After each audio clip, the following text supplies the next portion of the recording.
মুসলমান ঘরের ছেলেমেয়েরা, তরুণেরা, বাপেরা, আমার নবী পাক দুনিয়া জমিনে আসবেন। হযরত আব্দুল মুত্তালিব হুজুরের নূর পেশিনা মোবারকে আমার নূরুল্লাহ নূর মোবারকটা চলে এলো। এ যুবকেরা, তরুণেরা, বাপেরা, হযরত আব্দুল মুত্তালিবকে দেখে মক্কা মানুষের বড় তাজিম সম্মান করতে লাগলো। এত তাজিম সম্মান করতে লাগলো যে মক্কার জমিনে সরদার আব্দুল মুত্তালিবকে বানিয়ে দিল। কেননা রাসূলুল্লাহ নূর মুবারকটা দেখো হযরত আব্দুল মুত্তালিবের পেশিনাতে রয়েছে, কপাল মুবারকে রয়েছে। এক ইতিহাস আপনাদেরকে শুনিয়ে যায়। আবরাহ বলে একটা জালিম বাদশা ছিল, অহংকারী বাদশা ছিল। সে কাবা শরীফের বিনিময়ে নকল আর একটা কাবা সে তৈরি করেছিল তার এলাকায়, এবং দুনিয়ার মানুষকে বলেছিল মক্কায় না গিয়ে আমার তৈরি করা দামি দামি পাথর দিয়ে কাবাকে তৈরি করো। এই মানুষ কিন্তু তার কথা শুনলো না। অনেক বড় কথা, আবরাহ ওই কাবাকে ভাঙার জন্য মক্কা জমিনের দিকে সৈন্য নিয়ে আসতে লাগলো। এমন করে তৎকালীন সময় পৃথিবীর বিখ্যাত নাজ্জাসী বাদশা ছিল, তার থেকে সৈন্যকে ধার নিয়ে বিশাল বড় ঘোড়া নিয়ে জৈন বাহিনী নিয়ে বিরাট বড় একটা হাতিকে নিয়ে এসেছে, যে কিনা জঙ্গি জাহামন করে হাতি ছিল। তারপর জনে মানুষ অজ্ঞান হয়ে যেত, মারা যেত। এত ভয়ঙ্কর একটা হাতি সেই যুদ্ধের কাফেলার মধ্যে রয়েছে। বিশাল বাহিনী নিয়ে আবরাহ আল্লাহর ঘর কাবাকে ভাঙতে চলে এসেছে। তখন মক্কার দায়িত্ব রাসূলুল্লাহ দাদা আব্দুল মুত্তালিবের হাতে রয়েছে। এমন করে নাজ্জাসী বাদশা, অনেক বড় কথা, মক্কার মানুষের ঘোড়াগুলো উটগুলোকে কবজা করতে লেগেছে। কেননা লড়াই করতে গেলে একটা বাহানা তো লাগে, একটা বাহানা তৈরি করতে হবে তো নাকি? পায়ের উপরে পা দিয়ে ঝগড়া করতে হবে।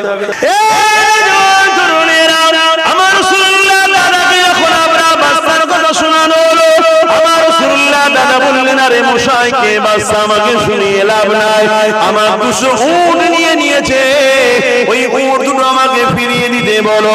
সিনার ঘর কাবা, আল্লাহ তিনার ঘর তিনি সামনে নেবে। অনেক বড় কথা, আমার রাসূলের দাদা আবরাহ বাদশার কাছে গেল।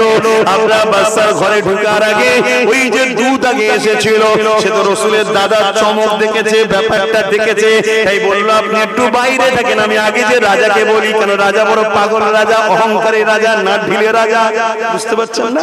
ওর বড় অহংকার তো নাই, কাবা ভাঙতে আসে কপাল ফাটা, ও তো মরার সময় হয়েছে। এই যুবকেরা, তরুণেরা, আবরাহ বাদশার দূত আগে গিয়ে বুঝাতে লাগলো, যিনি এসেছে অবশ্যই তিনি মানুষ ঠিকই, কিন্তু আমার আপনার মতো নয়, কিছু একটা ব্যাপার আছে। আমি দেখার সাথে সাথে অজ্ঞান হয়ে গিয়েছিলাম। তিনার কপালে একটা নূরের চমক জ্বলতে রয়েছে, এবং তিনি বড় সম্মানিত ভদ্র মানুষ। আপনি সম্মানের সঙ্গে তিনার সঙ্গে কথা বলবেন। রাজা বড় রেগে গেল, আমার খাচ্ছিস ওর গুণ গাইছিস, কথা বুঝে আসছে না? রেগে গিয়ে সিংহাসনে আর একটু হেলে ঝুলে চেপে চেপে বসলো অহংকারের সাথে। এদিকে আমার দাদা যখন আবরাহ বাদশার ঘরে ঢুকতে লেগেছে, আমার দাদার মুখের দিকে যে আবরাহ, রাসূলুল্লাহ দাদার মুখের দিকে যখন আবরাহ চেয়েছে, সঙ্গে সঙ্গে ওই নূরে মুহাম্মদ রাসূলের চমক দেখে আবরাহ বাদশাকে উঠে দাঁড়াতে হয়েছে।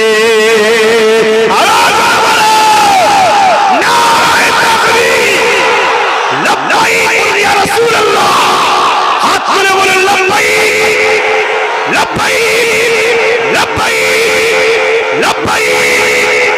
মাশাআল্লাহ। আমার রাসূল কোথায়? ইয়া রাসূলুল্লাহ যে বলছেন রাসূল কোথায়? প্রত্যেকটা মুমিনের জানের থেকেও কাছে রাসূল আছে। জোরে বলুন সুবহানাল্লাহ। সাহাবা হুজুররা জিজ্ঞাসা করলেন, ইয়া রাসূলুল্লাহ হাবিবাল্লাহ, এই শুক্রবার বা ঈদের দিন আল্লাহ নবী সাহাবাকে বললেন খুলিকা আদম, এই দিনে আদম আলাইহিস সালামকে আল্লাহ সৃষ্টি করেছে। আদম নবী সৃষ্টি হওয়ার দরুন এই জুম্মার দিনটা আল্লাহ পাক খুশির দিন, ঈদের দিন বানিয়ে দিয়েছে। তাহলে আদম নবী বানাবার দিন, আদম নবী হওয়ার দিনটা যদি ঈদের দিন হতে পারে, আমার নবী না হলে তো আদম নবী হতো না। মানেন তো না? একটু হ্যাঁ কি না সরাসরি দেবেন। তাহলে সেই নবী আসার দিনটা কেন ঈদের দিন হবে? ঠিক আছে। হযরত ঈসা আলাইহিস সালাম আল্লাহ পাকের কাছে দোয়া চাইতে লেগেছেন, আল্লাহ জান্নাত থেকে আপনি মায়দা নামক খানা পাঠান, সালওয়া মায়দা নামক খাবার পাঠান। হযরত নবী ঈসা আলাইহিস সালাম আল্লাহ পাককে বললেন, আল্লাহ যেদিন আপনি মায়দা নামক খানচা দস্তরখান জান্নাত থেকে পাঠাবেন, ওই দিনটাতে আমরা খুশি দিনের দিন বানাবো। কেননা জান্নাতি খানা এসেছে, তাই জান্নাতি খানা আসার দিন যদি ঈসা নবীর দিন বানাতে পারে, এ উম্মতে মুহাম্মাদি যে রাসূল না হলে জান্নাত হতো না। ওই নবী আসার দিনটা আমাদের কাছে সবথেকে বড় ঈদের দিন। আরো জোরে বলুন সুবহান। এটাই তো আল্লাহর পরীক্ষা। দেখ আমার হাবিবকে পীরা খুশি বানায় না জান্নাতে খানা আসছে, তার জন্য ঈদ হচ্ছে।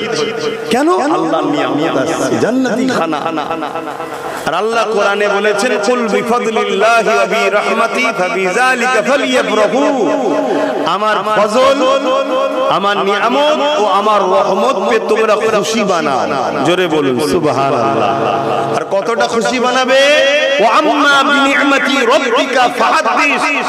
আমার নিয়ামত পে খুব খুশি বানাও, খুব খুশি বানাও, এত খুশি বানাও যেন একটা সব মহলে আলোচনা শুরু হয় যে কি হয়েছিল এই মাসে, কি হয়েছিল, সবার কানে কানে যেন আওয়াজটা যায়। এমন ধুম মাচাও, এমন আনন্দ করো, এমন খুশি বানাও। জোরে বলুন সুবহানাল্লাহ। তবে হ্যাঁ, এখানে একটা কথা মাথায় রাখতে হবে, ইসলাম যে জিনিসগুলোকে হারাম করেছে, মদ, হারাম খাদ্য, গান বাজনা, ডিজে, এগুলো ইসলামে হারাম না? হারাম না। এগুলো বাজিয়ে যদি কেউ মনে করে খুশি বানাবো, তাহলে এটা ইসলামের খুশি নয়, ইসলামের দুশমনদের খুশি। কথা মাথায়, এটা শয়তানি আলামত। আপনাকে খুশি বানাতে হবে কিভাবে? যেভাবে সাহাবা হুজুররা বানিয়েছে। জোরে বলুন সুবহানাল্লাহ। আল্লাহ নবী সাহাবারা কিভাবে খুশি বানিয়েছে। وقال أبو بكر الصديق من أنفق درهما على قراءة مولد النبي صلى الله عليه وسلم كان رفيقي في الجنة। হযরত আবু বকর সিদ্দিক বলে, হে দুনিয়া মানুষেরা, আমার রাসূলের মিলাদের মাহফিল তোমরা বানাও। ওই মিলাদের মাহফিলে যারা 1 দিরহাম দান করবে, ওই মিলাদের মাহফিল বানাবার জন্য কানা রফিকি ফিল জান্নাহ, তারা আমি আবু বকর আমার জান্নাতি বন্ধু হয়ে যাবে। মুমিনের পরিচয় হলো এটা, মুমিনের খুশি হলো এটা, মুমিনের আনন্দ হলো এটা। আল্লাহ যাতে খুশি, মুমিন তাদের খুশি। এই নবীকে চর্চা হবে, নবীর আলোচনা হবে, নবীর শান মর্যাদার কথা হবে, রাসূলুল্লাহর আলোচনা শুনে মুমিন আমরা বড় খুশি হয়ে যায়। এই নবী পাকের চাচা যান হযরত আব্বাস রাদিয়াল্লাহু তাআলা, তিনি নিজের এলাকার মানুষগুলোকে একদিন ডাক দিলেন। যেমন আজকে গ্রামের মানুষেরা, কমিটির যুবকের ছেলেরা এলাকায় মাইকিং করেছে, প্রচার করেছে, সবাই আসেন আল্লাহর বড় নিয়ামতের আজকে চর্চা হবে। জমিন আসমানের মধ্যে এত বড় নিয়ামত নাই, আল্লাহ শ্রেষ্ঠ নিয়ামতের চর্চা হবে। ওই শ্রেষ্ঠ নিয়ামতটাকে আখেরি নবী, নূর নবী, দয়ার নবীর আলোচনা হবে। এলাকার মানুষদিগকে জলসা কমিটি দাওয়াত দিয়ে প্রচার করেছে। আমার গুনাহগারকে নিয়ে এসেছে হুজুরের একটু আলোচনা করার জন্য। এটা আমার বড় নসিব যে আল্লাহ আমাকে হুজুরের আলোচনা করার জন্য সুযোগ দিয়েছে। এই যুবকেরা ঠিক নবী পাকের চাচা যান হযরত আব্বাস রাদিয়াল্লাহু তাআলা, তিনি এমন করে মহল্লার মানুষদিগকে আলোচনা করতে লাগলো, সবাইকে দাওয়াত দিতে লাগলো। আমার মহল্লার মানুষেরা, প্রতিবেশীরা, আজ আমার বাড়িতে তোমাদের সবাব দাও। কেন দাও? আল্লাহ নবীর শিশু বেলার আলোচনা হবে। আল্লাহ আল্লাহ। তাহলে আমরা নবী চাচার দেখানো রাস্তাতে চলছি, শুনছেন তো নাকি? তিনি সাহাবী ছিলেন এবং রাইসুল মুনাফিক হযরত রাসূল পাক সাল্লাল্লাহু আলাইহি ওয়াসাল্লামের চাচাজান সবথেকে বড় মুফাসসির ছিলেন। জোরে বলুন সুবহানাল্লাহ। তো হুজুরের চাচাজান তিনি এমন করে এলাকার মানুষকে জড়ো করে আর হুজুর ওয়াজ করছে, উপদেশ করছে, আদেশ করছে।